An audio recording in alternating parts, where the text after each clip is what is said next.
আগৰ দিনতো আমি এইবোৰ কল্পনাই কৰিব পৰা নাছিলো যে জেনেৰেল মানুহখিনিয়ে যে নিজৰ কেপেবিলিটিত পাব পাৰে আৰু এতিয়া আমি মানে ড্ৰিম কৰিব পাৰো যে নিজে যদি অলপ পঢ়া শুনা কৰো অলপ ভালকে নিজৰ কেপেবিলিটিখিনি ফুলি ইউটিলাইজ কৰো তেতিয়াহ'লে যিকোনো মানুহৰ কাৰণে অসম গভৰ্ণমেণ্ট চাকৰি পোৱাটো বহুতখিনিয়ে পচিবল।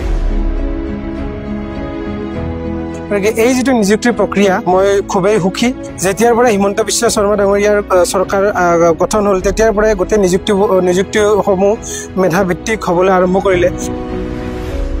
এই যিটো নতুন যুগৰ সূচনা হৈছে যে আগতে হতাশাত ভুগিছিলে কি হ'ব, পাছ কৰাৰ পিছত আমি কলৈ যাম, কি কৰিম। সাধাৰণ মানুহেতো ভাবিবই পৰা নাছিলে চাকৰি এটাৰ কথা, লাখ লাখ টকাৰ কথা আহি যায়। এতিয়া এই যে নিকা প্ৰক্ৰিয়াই আমাৰ যুৱক যুৱতীসকলক উৎসাহিত কৰিছে।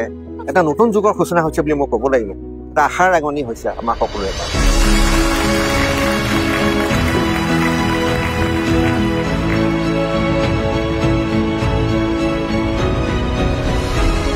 তাৰ বাবে মই CM ছাৰক ইমান ধুনীয়াকে নিকাকভাৱে প্ৰচেছটো হোৱাৰ বাবে মই ধন্যবাদ জনাব বিচাৰিছোঁ। মই আজি খুবেই হেপী মেধাভিত্তিত নিযুক্তি হোৱাৰ কাৰণে মই এই চাকৰিটো পাবলৈ সক্ষম হ'লোঁ।